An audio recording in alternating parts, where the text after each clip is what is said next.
Levítico, capítulo 6, versículo 8 en adelante. Las leyes de los sacrificios. Comienza el versículo 8. Habló aún Jehová a Moisés diciendo: el versículo inaugural se erige como un pilar de autoridad y origen, validando toda la ley del sacerdocio que le sigue. La comunicación es directa y específica, davar, fluyendo del Dios interior, Jehová, la fuente de sabiduría eterna a la conciencia despierta, Moisés, el intermediario purificado cuyo nombre, Moshe, se asocia con extraer la ley del mundo celestial para su manifestación terrenal. Místicamente, este nexo es absoluto, pues el valor numérico de Moshe equivale al de mi nombre, designándolo como el conducto de la voluntad divina. El matiz crucial reside en la preposición aún. Esta palabra dota al versículo de una profunda resonancia alegórica, pues denota la continuidad de la vigilancia incesante y el flujo revelatorio constante hacia la conciencia. Esto es fundamental. La construcción de la nueva criatura rey sacerdote no es un evento esporádico, sino un proceso diario que exige una obediencia incondicional a la voz interna. Esta continuidad distingue el mandato de otros pasajes, como en Zacarías, donde el profeta alza su mirada otra vez para reexaminar las visiones tras una pausa. Por el contrario, en Levítico, la ley fluye sin cesar, indicando que el principio de autoridad es un mandato de fuego perpetuo. El versículo también establece el patrón de autoridad delegada, donde el mandato final diciendo subraya que la verdad revelada debe ser inmediatamente transmitida y ejecutada por el sacerdocio, consolidando la acción práctica de la ley. Versículo 9. Manda a Aarón y a sus hijos y diles: esta es la ley del holocausto. El holocausto estará sobre el fuego encendido sobre el altar toda la noche hasta la mañana. El fuego del altar arderá en él. El mandato comienza con la poderosa orden manda, tzav, que implica una obligación inmediata y urgente dirigida a Aarón y sus hijos, el sacerdocio. El enfoque es la ley de la ofrenda que asciende, ola, llamada así porque el sacrificio es consumido enteramente, simbolizando la dedicación total del ser. La olá debe permanecer sobre el fuego encendido, al mokta, toda la noche hasta la mañana, con la llama del altar, esh hamizbeach, encendida en él, tukatbo, enfatizando la necesidad de una llama constante para el servicio. La cizaña toma el principio de la dedicación total y lo materializa en una carga física incesante sobre el sistema sacerdotal. Al exigir que el holocausto arda perpetuamente y que el fuego del altar esté siempre encendido, la ley desvía la mente de la transformación interior hacia la preocupación constante por el cumplimiento del rigor material. Este sistema fomenta la obediencia ciega y consume el tiempo y los recursos de la casta sacerdotal, utilizándolos como un patrón de dependencia externa para la ejecución de una ley que podría ser, en esencia, una vigilancia interior. Alegóricamente, este es el mandato de la rendición total del ego y la vigilancia interior incesante. El holocausto simboliza la entrega completa del yo y el altar es la mente y el corazón. El fuego continuo que arde es la presencia purificadora de Dios y el juicio de su espíritu, que debe consumir la ofrenda toda la noche hasta la mañana. Esto indica que la renuncia y la purificación deben ser constantes a lo largo de toda la vida terrenal, la noche, resistiendo las pruebas y los deseos propios hasta el amanecer del despertar de la conciencia, la mañana. La igualdad de valor en gematria entre la olá, holocausto, y la minjá, ofrenda de harina, establece que la esencia espiritual de la dedicación es idéntica, ya sea una entrega total del ser o una entrega humilde de los bienes. Históricamente, este versículo es la ley de la perseverancia, donde la conciencia colectiva debe mantener su fe y servicio inquebrantables, resistiendo los ciclos de oscuridad y opresión, la noche, hasta la iluminación, la mañana. El fracaso de este mandato, donde el fuego se apaga, resulta en el colapso del sistema hasta que un nuevo ciclo de sacrificio pueda ser iniciado. Continuamos con el versículo 10. Y el sacerdote se pondrá su vestidura de lino y vestirá calzoncillos de lino sobre su cuerpo. Y cuando el fuego hubiere consumido el holocausto, apartará él las cenizas de sobre el altar, y las pondrá junto al altar. La higiene mental, vestidura, pureza y la remoción del ego. El versículo introduce la necesidad de una vestidura mental antes de la acción espiritual. El sacerdote, que alegóricamente representa el espíritu despierto en el hombre o la conciencia mediadora, debe revestirse con la vestidura de lino, mido bad, y calzoncillos de lino, michnesei bad. La raíz de lino significa separación o solo, simbolizando la pureza absoluta y la integridad no mezclada, esencialmente operando desde el servidor blanco para cubrir la carne, instintos inferiores, con pensamientos de humildad y pureza. La cizaña transforma este ideal de pureza interior en una obsesión por la forma externa.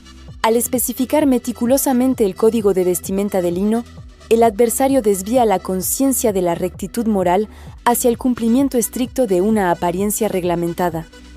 Esta subversión afianza la idea de que la santidad es un asunto de protocolo externo y no de corazón, creando un sistema de dependencia externa donde la limpieza espiritual se vuelve un proceso delicado que requiere la mano exclusiva de la autoridad vestida.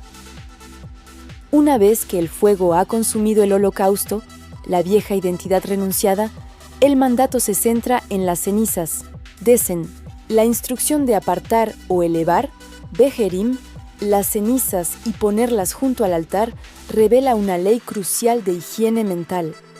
El guerrero espiritual debe tener el discernimiento para limpiar la mente de las experiencias y residuos inertes de las batallas espirituales ya ganadas, las cenizas.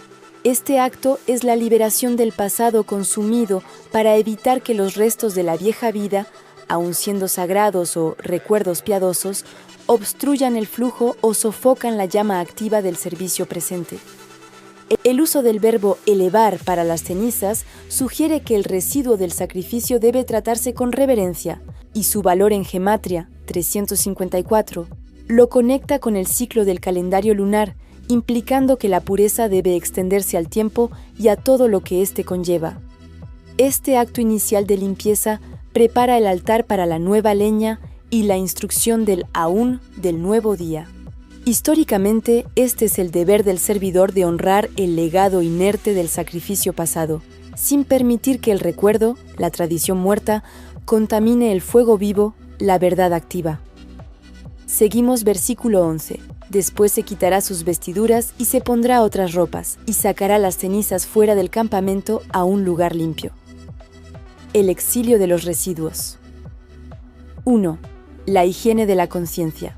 Este versículo describe la culminación del proceso de limpieza, marcando una separación radical entre la función divina y la gestión de los desechos mentales. El cambio de vestiduras, de Upashat Abgadim Acherim, simboliza la transición de la máxima santidad, la meditación profunda, a la funcionalidad operativa necesaria para eliminar el residuo del viejo hombre. Sacar las cenizas fuera del campamento es un imperativo de expulsión total. El campamento es la conciencia colectiva y la mente activa.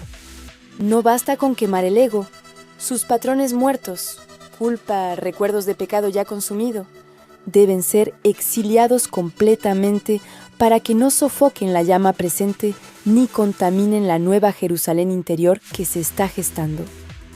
2. El patrón cizaña, la dramaturgia de la limpieza. Bajo la óptica del engaño, la cizaña utiliza esta ley para crear una dramaturgia de la limpieza.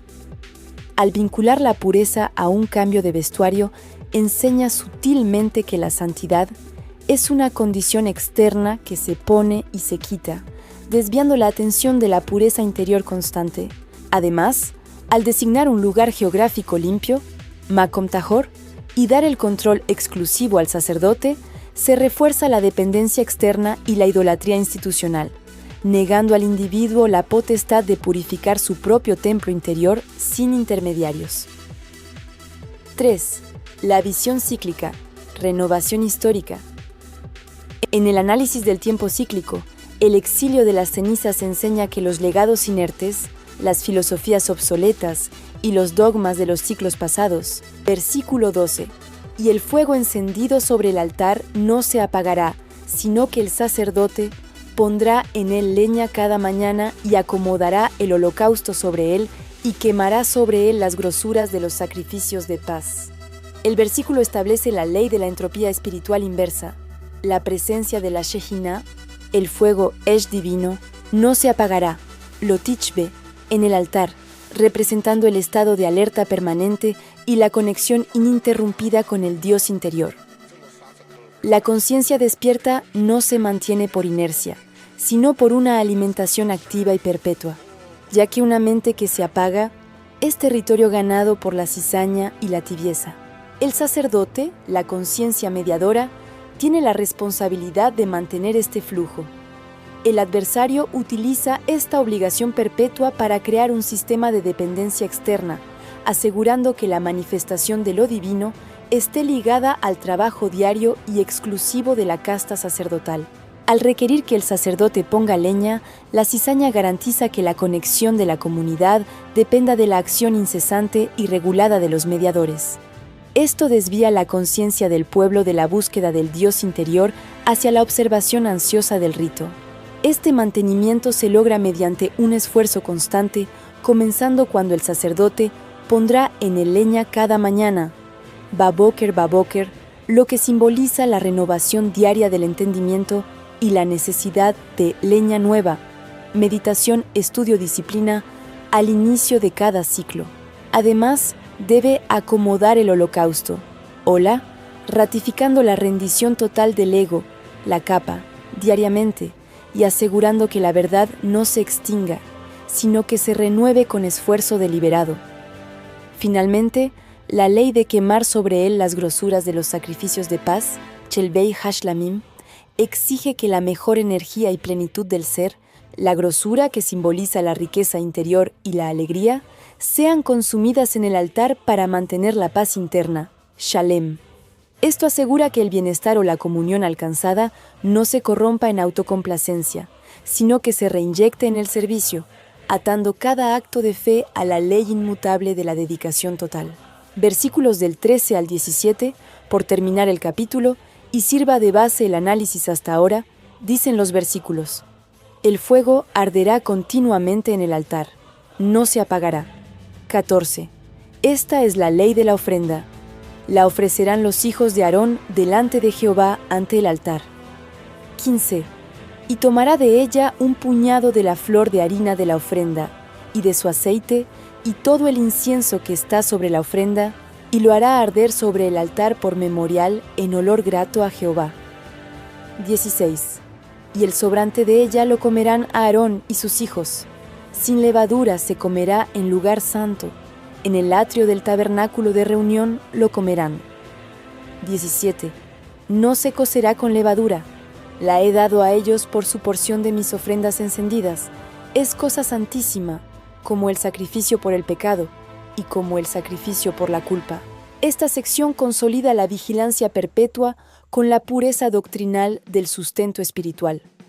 El mandato de que el fuego arderá continuamente en el altar, punto 13, es la base inquebrantable que exige una conexión ininterrumpida con el Dios interior, impidiendo que la tibieza o las tinieblas ocupen el espacio de la mente, el altar.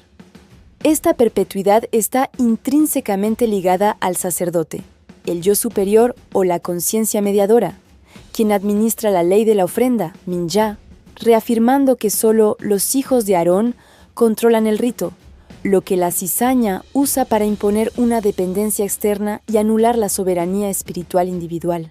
La ofrenda de harina, aceite e incienso, Bekur 14:15, se presenta como un memorial, áscara, para que el fruto más esencial y puro del trabajo humano suba en olor grato. Esta porción de la conciencia y las obras se eleva exclusivamente a la comunión divina. El sobrante, B 16-17, se convierte en el sustento del guerrero, el sacerdote, pero debe ser consumido sin levadura y en lugar santo. Este es el patrón absoluto de pureza y discernimiento.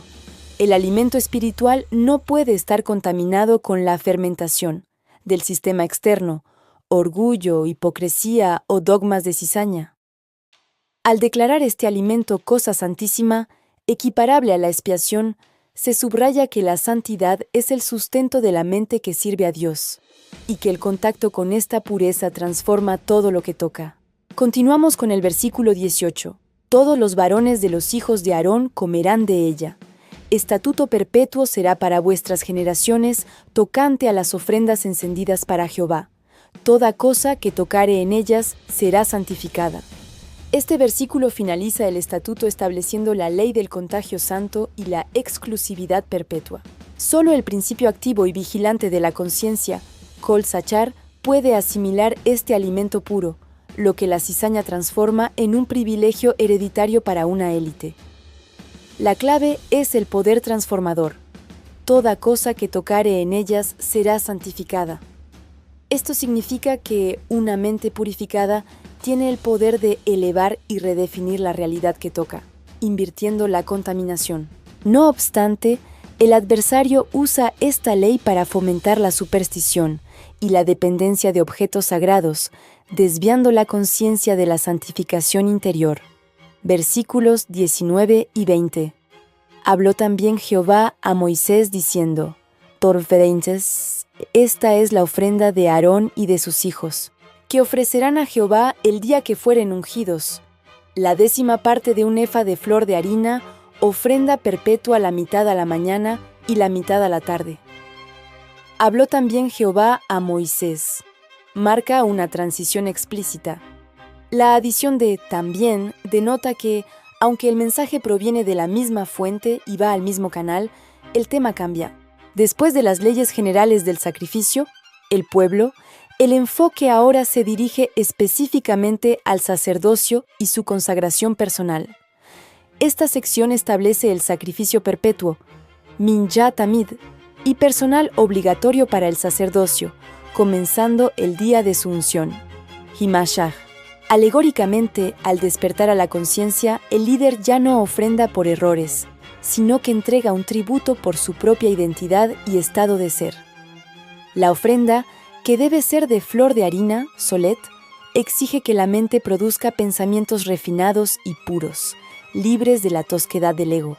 La esencia mística de esta ley es la disciplina de la estabilidad. La entrega debe ser perpetua y dividida en 2 actos, mañana y tarde. Esto obliga al guerrero a mantener su frecuencia vibratoria alta y constante, sin importar si está en la luz, mañana, o en la oscuridad de la prueba, tarde. La constancia es la prueba de la unción. Sin embargo, la cizaña utiliza este rito de autoflagelación controlada para justificar el poder y los privilegios de la élite, convirtiendo la vida del sacerdote en una demostración pública de devoción incesante para reforzar la jerarquía.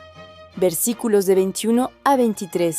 En sartén se preparará con aceite, frita la traerás, y los pedazos cocidos de la ofrenda ofrecerás en olor grato a Jehová.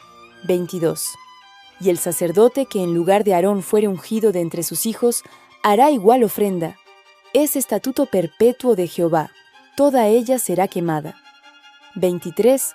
Toda ofrenda de sacerdote será enteramente quemada, no se comerá.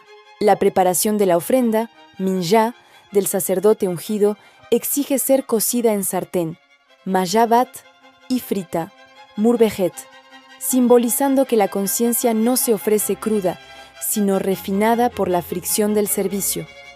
El producto debe presentarse en pedazos, pitín, lo que denota la humildad y la fragmentación necesaria del ego.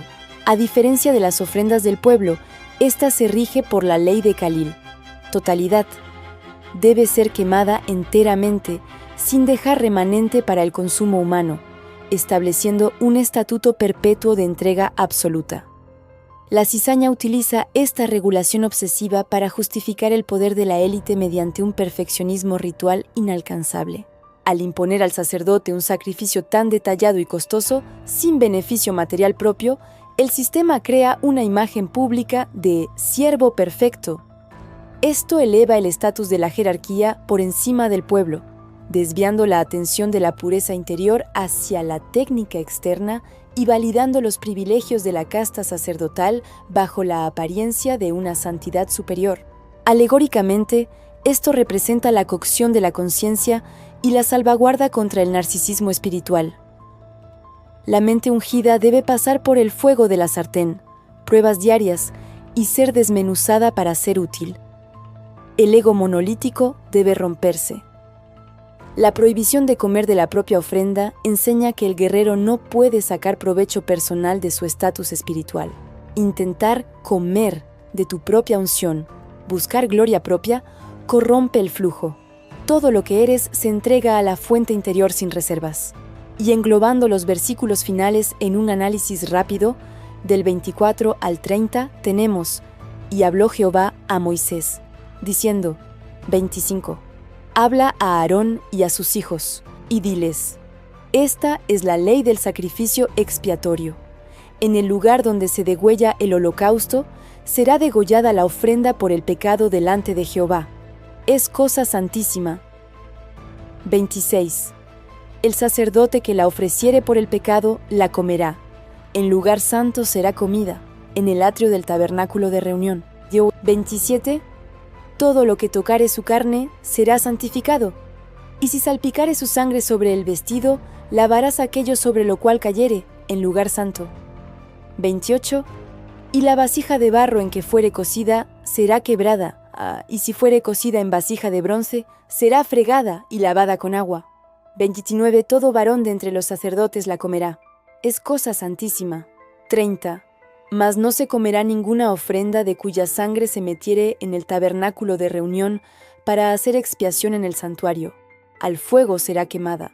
En resumen, este capítulo 6 nos revela que la verdadera guerra espiritual no se libra en un templo externo, sino en el altar interno de la conciencia. Cada instrucción ritual es un símbolo que describe cómo se mantiene vivo el fuego divino dentro del ser humano.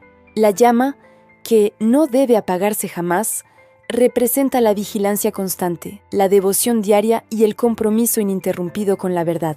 Este fuego solo se preserva alimentándolo cada mañana con la leña nueva del entendimiento y limpiándolo de las cenizas del pasado, creencias muertas, culpas gastadas y patrones agotados que, si no se expulsan fuera del campamento, ahogan el brillo del espíritu. El sacerdote que sirve en el altar es la propia conciencia despierta, llamada a una pureza activa, sin hipocresía ni levadura. No solo ejecuta el rito, él mismo se convierte en ofrenda. Su minjá debe ser totalmente consumida, porque la autoridad espiritual solo es legítima cuando nace de la muerte del ego y no del aprovechamiento personal. La ley sobre las vasijas, el barro que debe quebrarse y el bronce que puede ser lavado, muestra dos estructuras interiores: la mente frágil que absorbe la impureza y debe ser destruida, y la mente firme que soporta la santidad y puede ser renovada. Este contraste revela la ingeniería espiritual del carácter.